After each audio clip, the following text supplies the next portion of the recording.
Welcome to Jersey Justice, a civil law podcast, solving the world's problems one podcast at a time. I'm actually honored to be in David Goggins' books. Can't Hurt Me and Never Finished. It was an honor to serve with him. It's funny, Joe Rogan helped promote it too. I think it's a beautiful message.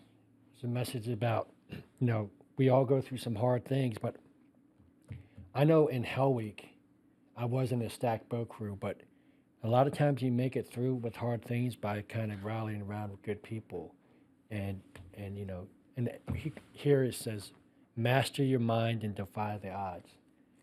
That's what it's about. And one of the things I think about, I think there's a lot of things right now regarding. I'm very worried about free speech, infringements on free speech. I am kind of concerned with some of the things going on in our political process and with lawfare, where they're prosecuting political opponents. But I do believe that our nation, the ideas of our nation, are great, and I do believe that with technology, that as if we have the right ideas, then we can be successful as a nation and successful as a global society. So, when you're around guys like David Goggins, and it's gonna expand your horizons on what you think is possible. And my life and my actions absolutely had a huge effect in serving with Goggins and a lot of other beautiful men. I'll say, like I read his book. I looked back at it this morning. I'll just read one of the things he says about you, where he's like, I'd heard stories about Bill Brown before, and he says he had two chips on his shoulders. I liked him immediately. He was hard as hell and exactly the kind of guy I signed up to go to war with. That's high praise. That's great. I tell you what, you can't honestly can't get a better compliment from another SEAL than that. And I felt the same way. And we actually did our first snatch and grab in Iraq together. Wow. And in Baghdad. And before we went out and did it, we actually said a prayer together. And so it was another SEAL named, called him Hooch at the time, but he now goes by the name of Mikel Vega. He actually led the prayer. It was me, David Goggins, and Hooch. Now Mikel, but and I tell you, it felt really good knowing that somehow fate had it that my first combat op, I was rolling with Goggins. Oh, just one more thing on that too. I saw Chris Kyle, the guy who's famous for he's not famous for American Sniper. American Sniper is based on his exploits and what he did serving a country. He was in your Buds class as well? That's right. He was not just in my Buds class. Him and Goggins were in my boat crew. Wow. So one of the things that, especially first phase, is there's a saying there. It's called "It pays to be a winner," and they actually have a board with everybody's name in your class. And when a guy quits, his name gets one lined, but your performance tested in everything you do. And if you're like in the top 20%, your name will be highlighted with blue next to that event. If you're like in the 50 low, it's red. And so if you start getting a lot of red next to your name, you'll get a lot more attention from the instructors. And that's not good. Yeah. Because what happens is if you're getting tension, then your boat crew's getting extra attention. Now, one of the things they do is if you win different series of competitions with your boat crew, a lot of times you'll get like a 5 minutes rest, or you other guys will get to hit this surf or get surf tortured or in a decon station, and you don't. So one of the things in my boat crew in Hell Week, now you think about Goggins and Chris Kyle, right? We never lost a race in Hell Week. That means every event we won. Wow. And so we maximize our chance to rest up. And when you have little wins like that, those little victories, basically they decrease your chances of getting injured. They really maximize your chances of success. Now, one of the things I learned, now it's so funny because Chris Kyle and David Goggins and myself, our dispositions were so distinctively different. Now, Chris Kyle's disposition is what you think a real good sniper's his disposition. Quiet, like reserved, kind of to himself. Well, he was a high performer. Yeah.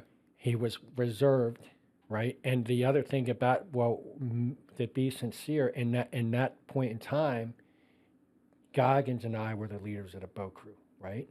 But one of the things about he was still a very high performer, but he was low key, and that's exactly how a team guy's profile should be. And one of the now a lot of people focus on his kill counts, which, but what I focused on is what his and I did a sniper op with him in Haifa Street in Baghdad, which is because I was a JTAC Joint Terminal Air Controller and I was a breacher. So even though I wasn't on a sniper, I got to go on some sniper missions, operations, and what predominantly in that sniper op, one of the things we did is we set up these OPs, and Haifa Street was a very hard-hitting Shia neighborhood in Baghdad. And what happened was, is we basically went up to the top two floors, and we set up sniper OPs. And the reason why they did that is early in the morning, big army was coming through. And so basically, big army got contacted and we were already preset. So that was basically big overwatch. In the military, they call that overwatch. So basically providing overwatch for those guys coming in. Now, in a lot of stuff that Chris Kyle did is he did like in Ramadi and other places, he basically provided overwatch a lot and Fallujah for the army. And so and for the Marines and so that's when you think about how many lives he saved, because that's really what it's about. The number one goal in warfare is to come home. And when you have somebody who's a really good shot and they're overwatch for you and the other side doesn't know they're there, that's saving your life and that's saving the life of your brother. So Yeah. it was an honor to serve with those guys, and to think about, when you think about, like, I had a professor named Alan Tarr at when I went to undergrad, because originally I just wanted a criminal justice degree, and I just wanted to become a police officer. But I took this con law class, and I had a great professor, and I liked the disposition in that classroom, and I changed my major to poli-sci because I wanted to be with other guys and gals gearing up for law school. And that influence really changed the trajectory of my life. And it's the same thing with serving with guys like that. Now, I serve with a lot of beautiful guys, and some of the guys you'll never hear about. Yeah, sure. But that absolutely had a big impact on me. And I got to tell you the truth. When I think about some of the things I'm going through now and some of the things I'm experiencing, there's never been, I've never been tested more than when I was in Iraq, and Budge was a step down. It was definitely getting Sure. tested, but Iraq was war. Yeah. And so I've never been as tested like that. And when I come back and I think of guys like Nate Hardy, I think of guys like Johnny Foss, Danny Dietz, Brian Bill, these are all good friends of mine. Guys I serve with, guys I grew up with, guys I partied with, guys I even fought with, right? Like, I know, like, when you say, oh, they died at war, you can say they died at war. I know how they died at war. It's not pretty, bro. They put it on the line, and they put it on the line for our country, right? And so when I think about that, I think about what they went through, and and a lot of people don't realize that when I was in Iraq in 2004, 2005, it's the first time women ever voted. I felt proud of that. Wow. Like, I saw how the women were treated there. Like, a lot of them in the black ninja outfits, and you want to talk about hot? Like, I'm telling you, 120 degrees hot. And like they're like and I saw some real horror and brutality there. I'm not going to go into here. Yeah. And so I knew that was wrong. I didn't know about weapons of mass destruction. I knew what I saw was horrible. Like, I saw in my face, right? And then it's one thing to see it on TV, it's another, it's in your face. And then I saw, like, okay, look, women voted. We voted. I didn't know. I knew Saddam was like not a good dude. We helped stop that. So that's how, for me, like when you talk about holding a moral compass and trying to hold the moral high ground, that's what I was about. And serving with guys like that, like uh, to be sincere with you, like I think it was all built a lot of for the experiences I'm going through now, because I'm like a lot of these, like a lot of these lawyers in the legal community, and a lot of these business leaders, they're absolutely sophisticated. They're absolutely intellectuals, but you know what? They're not. They're not American warriors. I'm an American warrior, Yeah. and it's funny. I was at Columbia University actually yesterday, and a friend of mine named Roger Clark. He's a SEAL captain, and he was a SEAL in Vietnam, and then he got recalled in Afghanistan, and he did the swim last year with us. And he had to speak for the. He was the guest speaker for the commissioning ceremony there. And actually, there's been a couple times recently where I've asked to been provide like internal security. One was for a pro-Israeli march at Columbia, and then another at University of Southern California, and then at this event, because they were concerned that the campus wouldn't protect them, and we damn sure as a SEAL community weren't going to let one of our guys anything happen to him. So that's really what I was there for. I was if someone there was nothing going to happen to him when I was there, but he gave a speech where he was talking to these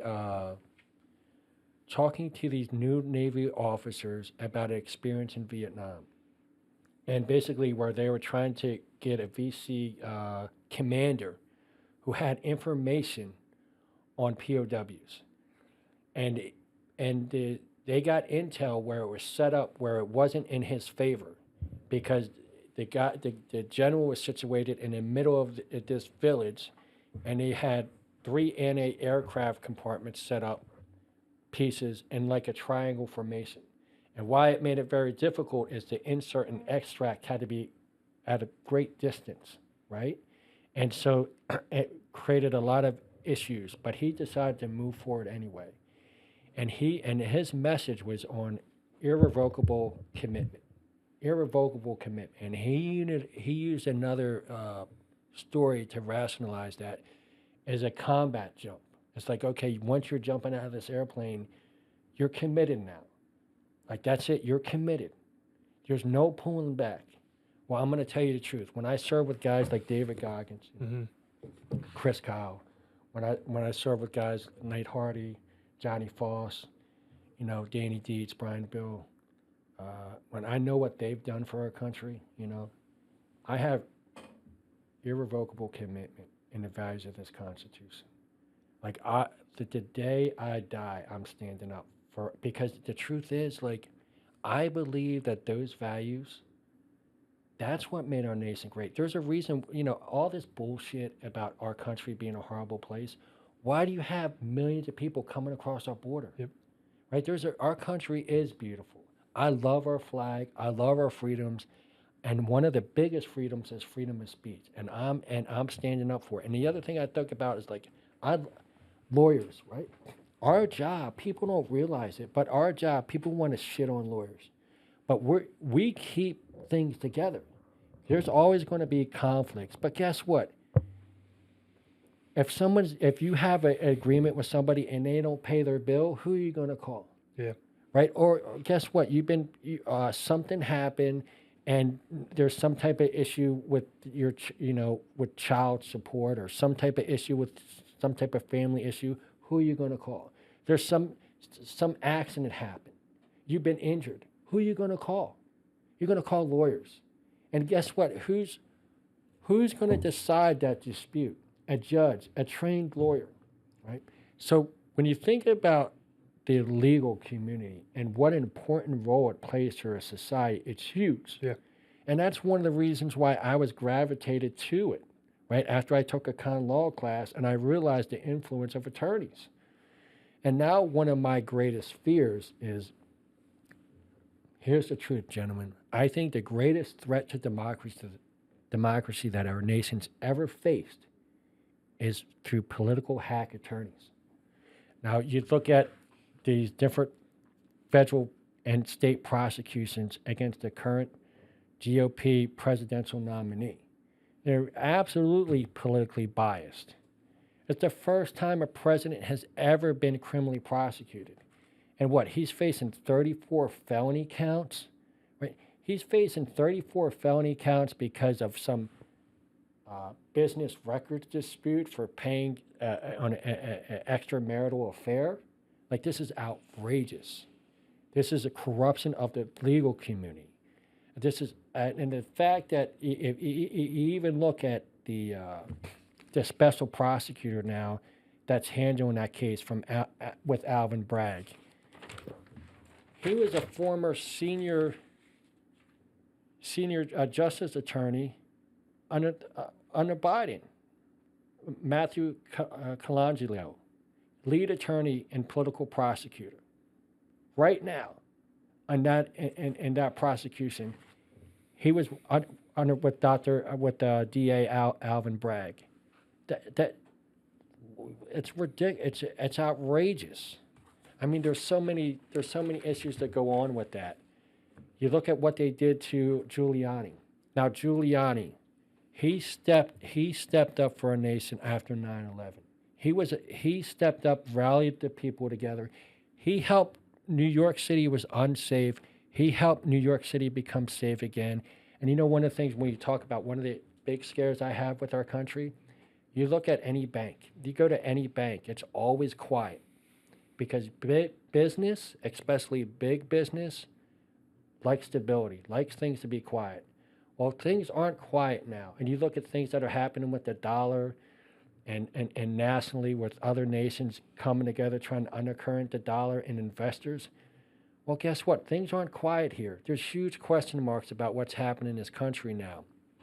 And the thing about the judicial system, I think right now, I don't think if you're an outspoken conservative, I honestly think there's serious question marks on whether you can get a fair trial in certain jurisdictions, in major jurisdictions in this country. You look at the Fulton County District Attorney Fannie Willis. She was the prosecutor charging Trump for election interference. All right, she's giving thousands of money in cash to a special prosecutor that she had a relationship with, a personal relationship with, but I could care less about that. The cash is always a big question mark because that leads to reasonable assumptions of corruption. But he's meeting with the White House, and he's building for it.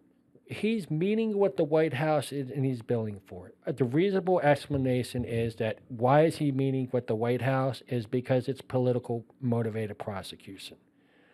You look at what happened with Jack Smith in the case regarding the classified documents, Yeah. right? So what happens there?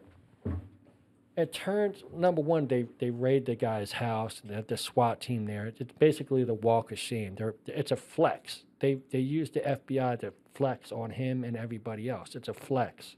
It's intimidation tactic, right? And then what did they find out? Well, guess what? That case right now is on a pause because it's postponed with no new date because they found out that DOJ, guess what, tampered with evidence. Like, what is that telling you? Now, we're looking at a repeated pattern here. Like, this is some scary stuff, guys. Like, if you can't have a right to a fair trial because of your political beliefs, or guess what, if you're on a political opposition and with Letitia James. Now, let's talk about Letitia James and her case against Trump. So she prosecutes Trump organization for what? Because basically fraud. She stated that he and loans and applications for loans, he inflated the value of his property, right? And so he gets basically a sentence. He gets fined for, guess what? $450 million. Now, you know what's so funny about her case? Now, we know that she ran on that case. I'm on a case, another case, and I just wrote a subpoena against her. And in this case, my client is an Irish businessman. And I can talk about some of it because the New York Post wrote an article. So anything I say is public here, okay? And it's public file documents. So I'm honoring client confidentiality 100%. So in this case, my client's James Doyle. He's a businessman. He is with the Irish American Historical Society. They're in debt for another loan of $3 million, which actually $2.6 million. So they reach out to my client for a loan. My client, one of the things they do to induce my client is they have a really nice piece of property on Fifth Ave. It's a beautiful building. But they inflate the value of the property because they say, guess what? They say that the property has air rights, which means they can build up. It doesn't have air rights. So in reality, the value of that property is substantially less than what they told my client, which induced him to give him the loan. So then guess what? They they default. When my client tries to be made whole, they ghost him. So then what he does, he files a foreclosure complaint. All of a sudden, guess who steps in and files a motion to intervene, right? The New York Attorney General, right? Now, it's so funny because she tries to state that the loan was basically an illegal transaction. And one of the reasons she states is that the board didn't know who the members of the board were. And she states, under this New York statute, she states because the Irish American Historical Society is a non-for-profit entity, she has the right to intervene. Now, what's so funny in this case, and I can break down some more of it, is one, in her most public case, and one of the most public cases, maybe the most public case ever in that entire office, her position was they went after Trump because he fraudulently induced the other side to enter loans because he inflated the value of his assets. In this case, and in that case, the banks were sophisticated parties. They did their own due diligence, and he paid back the loans. In this case, my party's just a business owner. He is a sophisticated party. Right? But in this case, guess what? They didn't pay back their loan. And the other side, guess what? Lied about the value of their property, induced him to come into the loan, and now they're protecting the fraudster, and the victim is not getting paid for the money that he loaned out. Now, she's taken a totally adverse position than the one she's taken completely before. Now, the state that the Irish American Historical Society and that board aren't extremely politically involved in New York would be the understatement of the year, right? So think about this, guys. Think about how scary to me this is. Imagine you're a business owner, right? In New York City. And now if you're not the right political party, can you really do business in New York City? Or this, if the New York Attorney General's office is susceptible to some type of outside influence, which in my opinion it appears to be, then what is going to go on with the rule of law and stability in business in New York, especially real estate? Think about that. If somebody else has the ability to influence a New York Attorney General to file a motion to intervene on a standard commercial foreclosure action, when you do your risk assessments, that's a huge question mark. That's a huge question mark. Like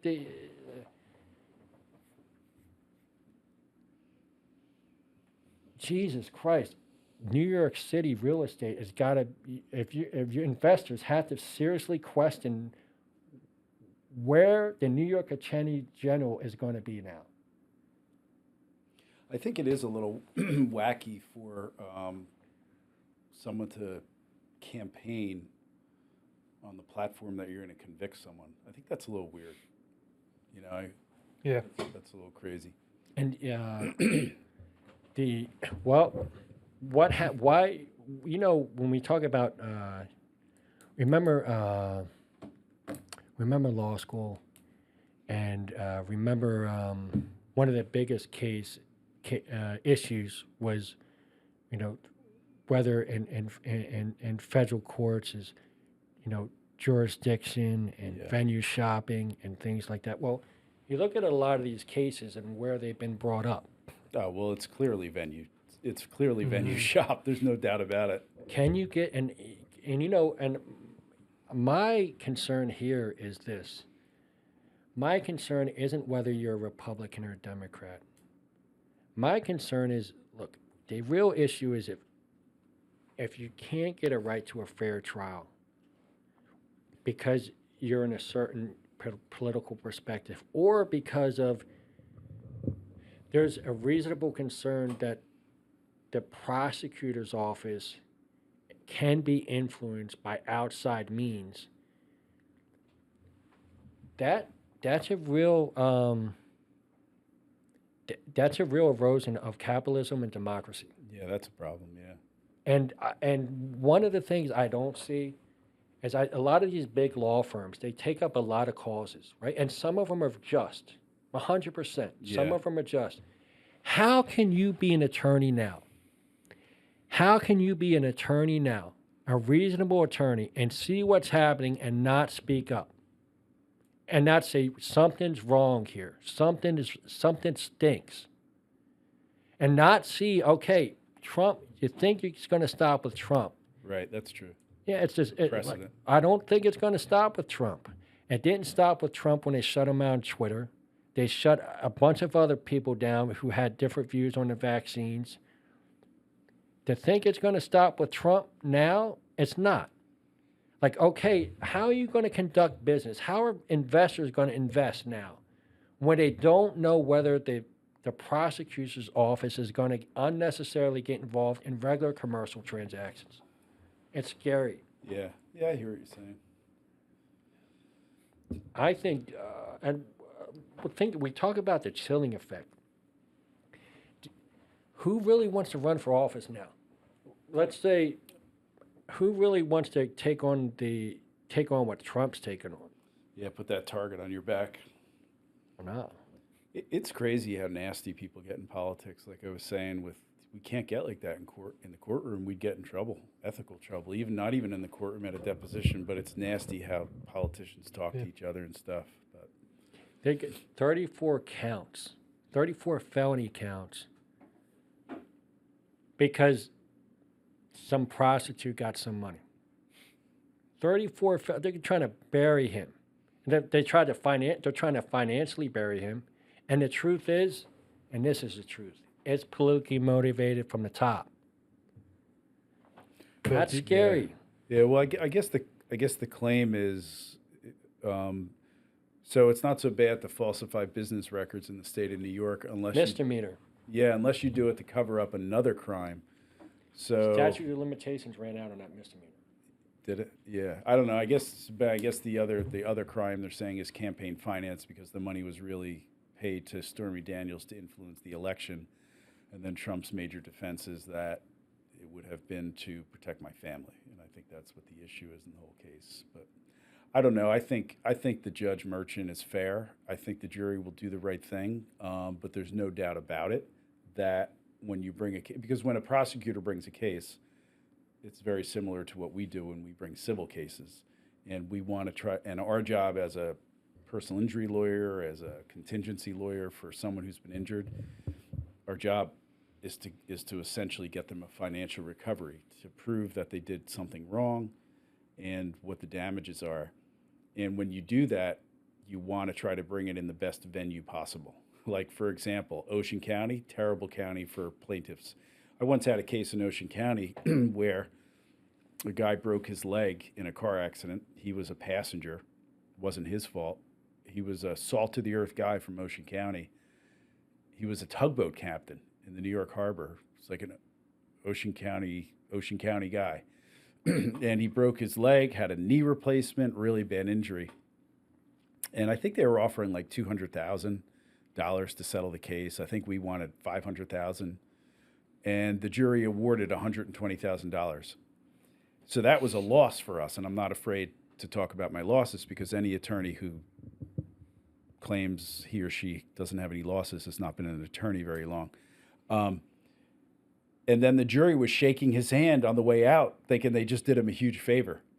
So there's no doubt that when you bring a case, you want to bring it in a favorable venue. So for a plaintiff, Ocean County is not a favorable venue. So while I think Trump will get a fair trial, in my opinion, in New York, I think the judge will be fair, and I think the jury will try to do it the best. There's no doubt that is a favorable jury or a favorable jury pool for the prosecution in a case against Trump. They didn't bring the case in Orange, out in upstate New York or something, for a reason. So there's no doubt there's venue shopping, no doubt. Well, I think, and I agree with you that political prosecutions is a super bad thing, and that's a super bad precedent. But I also think that, as the circuit court said, the President of the United States cannot be immune if they were to order Teal Team 6 to go assassinate their political rivals. you know what? And then the defense attorney in that appeal oral argument said, well, no, yes, that is okay. He should be immune from that because they have to first impeach him in the Senate. Well, if the president is bold enough and the military will actually listen to them for SEAL Team 6 to actually go assassinate, there ain't going to be any unfavorable senators around to impeach him. So while I agree with you 100% that political prosecutions are a bad thing, and you should not be prosecuting your political rivals because they're your political rivals, at the same token, no one should be above the law in the country, including the president. I can't dive into the details on these cases and say, well, this is wrong or that's right or this is wrong, because I've been around enough to know what I don't know. And if I don't know the nuts and bolts of a case, I can't. I agree with the overall thing, though, what you're saying, but they can't be immune. They can't be immune. I agree with you. There's different levels to immunity, right? Yeah. So, look, if you're there's something in the military, they call it the Ferez Doctrine, and it's basically off this 1948 Federal Tort Claims Act. And then there was a Supreme Court case, and basically what it did is the Ferez Doctrine is basically this decision where they decided that you can't sue officers in the military for making bad decisions in time of war, and then they extended that, umbrellaed that to negligent DOD physicians, right? So so to me, they overstretched what the Torts Act was engineered for, but there's a certain... So if veterans are injured at the VA from medical malpractice, they can't bring a case. My mistake, not veterans, active duty military service members. But now there's been a recent exception to that, the Richard Stayskull exception, and I actually had some influence in arranging a meeting with Senator Lindsey Graham and Richard Stayskull, because at the time Senator Graham was opposed to it, and myself and another SEAL who you might have met, who did the swim, Steve Brown, we call him Scuba. Me and him helped engineer that meeting, and after that, Lindsey Graham changed his positioning on that. Oh, that's great. But my point here is there. Look, president is entitled, and just like military officers, in certain decisions to have immunity, or else really you can't be president. You're just your susceptibility to liability is of just, course, yeah. But regarding assassinating political opponents, absolutely. Yeah. Right? So I think that the positioning there on a defense counsel was wrong. But when we were talking about the reality, though, when we talk about the outcome of political assassinations, what is it? To negate your political adversary. Yeah. Well, Trump's not doing that. in reality, the Biden administration is. But he would chant "lock her up." Remember, he kept chanting about Hillary, "lock her up," and charging, getting the whole crew going. You know what he did, and Lock one of her the up. things Trump's disposition, to me as well as to a lot of people, is wrong. It doesn't do himself favors. It doesn't. What I do respect, though, is the courage to stand up. When he talked about immunity, well, let's be honest here. Hillary Clinton had her own server with all types of classified information, was getting tapped in by every sophisticated agency, foreign agency in this fucking planet. And then she deletes thousands and thousands of emails. Well, and she lost the election because of thanks to James Comey. Well, think Right? about. She lost the election on that issue. I don't think she lost the election. I think she was a poor candidate. I think Biden was a poor candidate. I think what happened, she should have been prosecuted. And look at Biden. Wait a minute. She should have been prosecuted when? She should have been prosecuted when it became like after obvious. the election. Think about why was Trump being prosecuted with his classified documents right? He's being prosecuted right now by Jack Smith, by the federal government, for mishandling classified documents. You want to talk about mishandling classified information? Well, Hillary Clinton is poster child for that. So you think she should have been prosecuted? Yes. Oh, all right, but then are you being intellectually honest there when you're railing? You're saying Trump should not, but Hillary should have been? No, I'm agreeing with you when you talk about immunity. I think there's certain acts. Because Hillary was the Secretary of State at the time, right. So she would have the immunity too. Well, she would have immunity when we talk about we talk. You know how I compare it to? I compare it to this, and certain lawsuits, the respondent superior type of legal doctrine. Yeah. So respondent superior legal doctrine is, if I'm your employee, right? If in my task of responsibilities of my job, I'm following my task and somehow I injure someone or this or that, you can be sued via my actions as long as I'm in that scope of my employment. If I outside that scope, I'm personally liable. That's my take on immunity. If your tasks are in your scope, your responsibilities of your office, your immunity applies. If you're outside that scope, if you're a sophisticated actor, which he certainly is, and you're going to delete classified information, if you're going to make classified information easily attainable by foreign agents by having your own private server, you absolutely are outside your scope. Or storing them in a bathroom at a club in Miami. Mar-a-Lago. Hold on. Or what about your garage? Right? Or was it in the Cadillac in the garage? Okay. It was in his convertible in the garage. I've been to Mar-a-Lago. Yeah. Okay, and Mar-a-Lago reminds me of some of the palaces I saw in Iraq. But it seems a little gaudy to me with all that gold trim and stuff. It's beautiful. It's actually, some of Saddam's palaces were a lot more gaudy. Yeah, I can imagine. It's a huge statement, right? It's a compound. Yeah. Its security coming in that is tight. Now, Biden's garage, I don't think it's the same level of security. Yeah. Having your own private server in today's age, dude, she might as well put that shit on the internet. Because there's you think China didn't tap all into that? You think Russia? No, they sure as hell did. Yeah.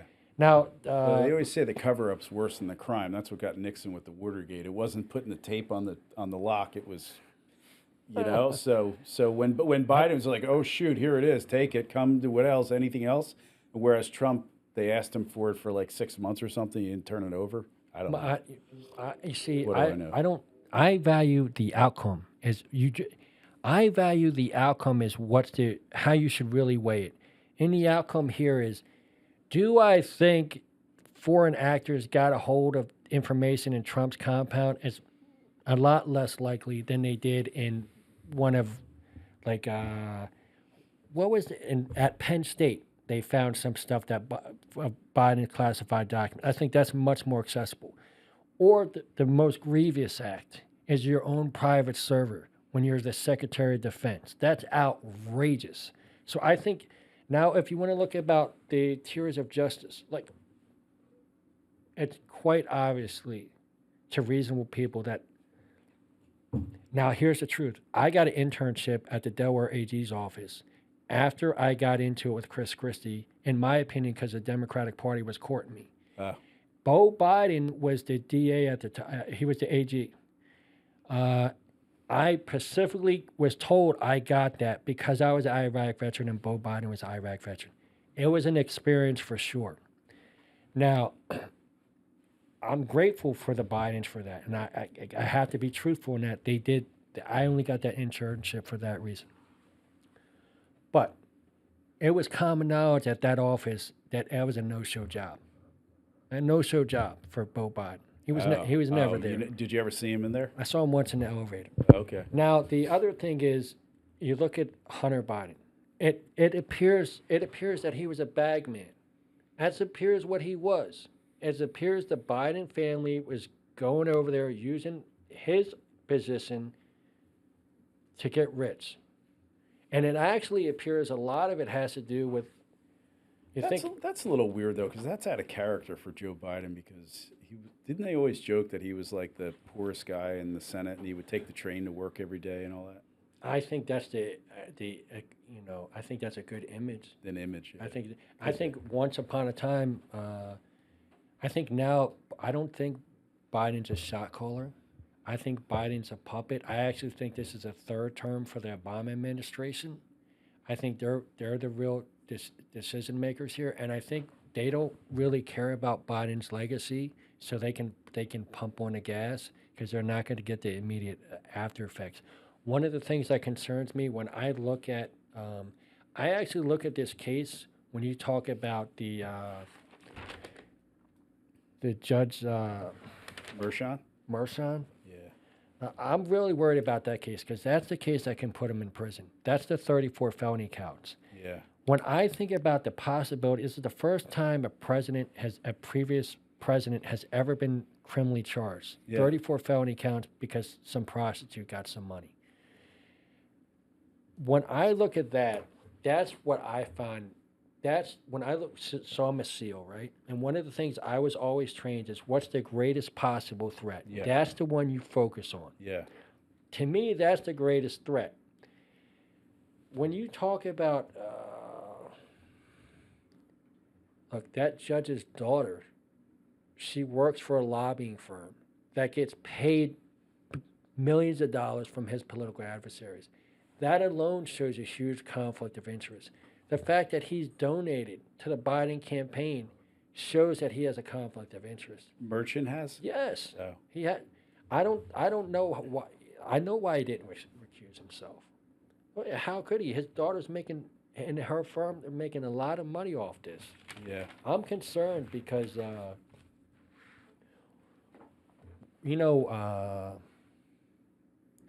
one of the things in chess is you don't think about the first move. You think about the next move, but you think about positioning. The big thing in chess, if you want to be a good chess player, it's really how do I position myself where I can maximize my opportunity to have influence over the board, right? That's really what chess is about. When I think about the scary thing is what happens if they put Trump in prison? Because that could happen. There's 34 felony counts. And what precedence does that send? What's the next move? Because it will have an absolute chilling effect. I feel like if right after January 6th, Trump did what every other president that lost the election did in terms of concede, condemn the rioters, not say you're going to pardon them, go write a book, go on the speaking tour, stop railing against. I feel like none of this would have happened. And I feel like if he had gone to Biden, be like, look, he would have pardoned him. You know, Ford pardoned Nixon for harmony in the country. I feel like, but you got to admit, though, at least Trump brings on a lot of his own problems. He can be his own worst enemy sometimes. I agree. He definitely can be his worst enemy. But I disagree with you on your analysis. Look, they're not. Yeah, they're going for broke. Well, yeah, they're so deep in now. They were deep down. The second he came from the elevator, that whole Russian collusion. You think about If McConnell just would have, McConnell's. if he had just done the impeachment, Yeah. I mean, none of this would be. Think of all the money that's being expended on this in the country, and there's so many other candidates that clearly would have beaten Biden. In my opinion, Nikki Haley would have beaten Biden. Marco Rubio probably would have beaten Biden. The issue, I don't know if What are you laughing about? I don't Oscar? know if that's true. I don't know if that's true or not. But here's the truth. Oh, right. Yeah, maybe not Marco Rubio. You're right. The hands. They hate him in their own state. That's true. But Nikki Haley would definitely beat Biden. I don't know if that's true or not. The All thing right, is, maybe it's Nikki not. Haley isn't the leader of a movement. Now, you know what's so funny for me, like at McCarter and Inglis, or even at Rutgers? The truth is, I am a leader in the SEAL community, and I am a leader in the veterans community. That is the truth. Right. They try to act like I'm not. They try to act like I'm not, but the truth is I am. They would just like disrespect that, or They didn't give a shit. right. Trump is a leader of a movement. Now, it's not just Trump, it's a movement. Now, look, Trump Yeah, had, but when people think of the Trump movement, Yeah. a lot of people think of like Charlottesville, and they think of the red flags and Well, the guy with the pillows that's like got all these fake charts and well, like hold what on. movement exactly Well, is it? hold on. Think about this. A lot of the ideas that you Is it me, Mark? No, Is it I'm me? sitting here agreeing too, and I'm thinking of other think world about this. leaders who The- had movements. a lot of the That's a good point. A lot of the Hitler was a perspectives- movement. That was a movement. Not all movements are good. The woke movement's not good either. To say that that's not a movement, it is. There's competing movements in this nation right Yeah. now. Now, to be sincere, some of the positions where we agreed on today, people are going to absolutely try to write you off as number one being white. Whatever Right? it is. No, number one, right? And so they try to Guilty. do that. I'm white. Well, then what that insinuates is he's a white racist. That's number one. It's a God. tactic where they try to reduce your thoughts and ideas. This just what we were talking about before with on killing, right? They're going to dehumanize you from get-go. Yeah. So some of the arguments you just made, like when you compare some of these, the Charlottesville thing where you had some extreme nutcases, and they're out there, right? But they don't represent. That's not really who the movement. They're fringes. That's not the movement, that's true. right? And so my point is this, and this is what I'm really scared of, guys. I think they're going to put Trump in prison here. 34 counts of felony, even though they have Cohen's the most.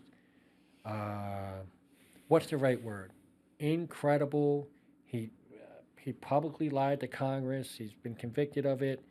Like, they're going to put him. They got the right jury. They got the right judge. It's game, set, match. They're going to put. People don't see it, but I see it. They're going to put Trump in prison. And then what? And then what? Well, guess what? They didn't stop, because now they're going to be emboldened. They're going to be emboldened. Yeah. They were emboldened when they shut people. They shut them down on social media, right? Now it's not even this. Think about this.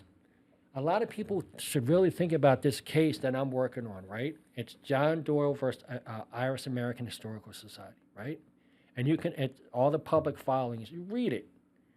In my perspective, she's on the take. Either campaign finances, somehow, some way, somebody there got a hold of her, and now she's getting involved in a commercial transaction. She should not be there. Yeah. She's taking a totally adverse position that she took in the most public case that office has ever taken. Now think about this. She knows the position she's taken because it's adverse because of the one she just made on the Trump case. Yeah. She's still moving forward. It's the same thing in New York. They don't give a fuck. They're moving forward because they got it on a wrap. If they can do that in that commercial transaction, how much it's going to put gasoline on the fire? Wait, who do you think is going to be able to stand up to the woke movement? Because if it's not Trump and they put him in prison, which I think they're going to do, guess what?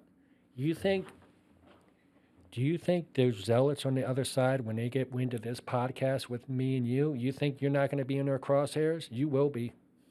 100%. Then they're going to start trying to look at you, trying to find every way they can to hurt your practice in a million different ways that they can. They're going to do it. Like, it takes courage to stand up, and it's scary what's happening now. It's scary, and it's real. Yeah. What's scary though? I don't understand. Well, I think that as long as there's separation of powers in the country, that was one of the beautiful things very about our important. Constitution. Separation of powers and free and fair elections. We talk about kick the bums out. Separation of powers, right? Well, we know that the federal government was meeting with Twitter because of Elon Musk and the Twitter files.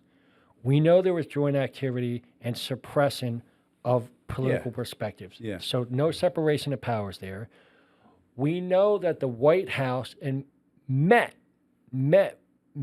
with the lover of Fannie Williams, right? Nathan Wade, special counsel there, and absolutely more than likely, because he billed for it, there was no separation of powers between the White House, the executive branch, and state prosecutions against a political opponent. We know now that in the case right now with the New York DA Alvin Braggs, we know that his senior prosecutor was a senior attorney for the Biden administration.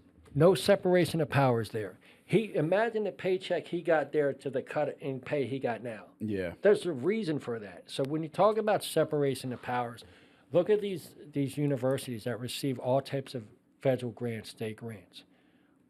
Look at the majority of them and where they're at politically. It's a political indoctrination process. It's not separation of powers. It's not free speech. We talk about industries. Look at Hollywood. It's basically, look at the mainstream media. It's state media. There's no separation of powers. Like, it's scary stuff. Like, I'm a guy who got let go of McCarter Inglis because they on their political post, on all their legal assessments, the vast majority of them, former federal prosecutor Robert Mintz, he's in my opinion, his assessments were all anti-Trump in his legal assessments, right? I had a buddy of mine who was a SEAL, got jammed up on January 6th. Didn't go into the building, but him and his son are there. He reaches out to me for help. I don't do that type of defense work. Right. We have federal prosecutors at my firm that do defense work like that. Yeah. They gave me the FU. They said they didn't even want to pretend like they cared. Yeah. So much for due process. You want to talk about due process? Yeah. Like that's scary stuff. Think about this. I don't see it all as scary as you do, though. I have a lot of optimism for our country, for our system, the way things are set up. There's no doubt there's unfairness in the world. It will always exist, and I think we should always strive to make our system better. But I'm just not as pessimistic about it as you are. Well, when Jewish students can't go on campus. Oh, but Jewish students can go on physically campus. block them? Well, yeah, but of course, that's bad. But is that even still happening? Aren't those protests gone? The school's over now. Yeah, the I mean, semester's over. this stuff happens. That I mean, it was a lot worse when the students were shot to death for protesting the Vietnam War at Kent State. Okay, that was one incident, and it was horrible. All I'm saying, Bill, is I'm not as pessimistic about the future. Just to jump in, it's funny. I feel like each generation thinks the next generation is going to be the end of it all. Yeah. And even when we're talking about technology, we're sitting here talking about social media, how, it's going to ruin everything. When writing first became a thing, when paper became a thing, they were like, we're going to all lose our memories now because we can write everything down. This is going to be the end of civilization. So it's just, you see it over and over. And we sit here, I'm sure, 40, 50 years ago, people sat around and said, this is it. Our country's ruined. So I'm kind of with Jerry, and hopefully I pray that you guys are right. But do you know Medjugorje? Do you know the Mary, the apparitions at Medjugorje? I think it's in Yugoslavia. You ever hear about that? No. Do you ever hear of the? I think they call it the Marian apparitions. So when there's like a water stain and someone's like, "Oh, it looks like Mary, Mother Sort of Jesus." But our Mother of Guadalupe. Have you heard of that, Oscar? Okay, that was where Mary, the mother of Jesus, was said to have appeared in Guadalupe in Mexico in the 1800s. And then she was said to have appeared in Fatima in Portugal, and there's a church built on it. And then the most recent Marian apparition is in Medjugorje, in, I think now Yugoslavia it's called. And it was in the 80s and 90s, and these kids, apparently, that's what it is. So anyway, I was reading I have a little book about that, like a little thing on it. And one of Mary's apparitions is said that because apparently when she appeared in the 80s and 90s with these children in Yugoslavia, she would give them different messages, and she would send them messages that she had to give to the Pope. And and then this little book I have, it's the Mary at Medjugorje, and it's her apparitions and her messages. One of the messages is, and one of the prayers is, the future. The future is for God. The future is God's territory, and the penalty for trespassing on that is worry. And that means that. So when you're like, you got to watch out, it's going to get, and then you're like, oh, geez, maybe I'm always mindful of that. That her one of her messages was that the future belongs to God, and the penalty for trespassing on that is worry. Well, I think, so a lot of times our position in life depends on our experiences or where we stand, So I'm a guy who, I look at history and I go, okay, history is ripe with incidents where governments have oppressed people, right? Ripe with it. Yeah.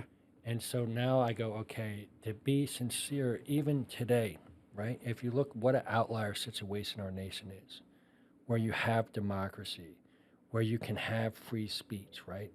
If you look at a lot of majorities of just landscape in our planet, it's an outlier even today. Yeah. Right?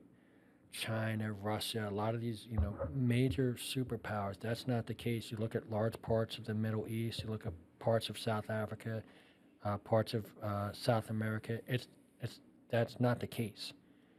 So I'm like I almost view our nation like a pretty girlfriend. Yeah. And I know there's a lot of guys who would like to take her away. And then I look at, well, I'm a SEAL, right? And I look at history and I look, to think that can't happen here. Of course. Oh yeah. And then I go, okay, well, I'm a guy who, think about this. I'm a leader in the SEAL community. I'm a leader in the veteran community. And I just got fired, in my opinion, because of political purge from the oldest and largest law firm in the state. And absolutely affected my livelihood. And so now I go, okay, that happened to me. And if it can happen to me, it can happen to other people. Then I think, okay, well, you were talking about how people were getting shut down on social media because they spoke out about the vaccines. You are lucky because you're successful enough that you were shielded from a lot of that influence. But there was great pressures on, and you talk about life, liberty, and pursuit of happiness.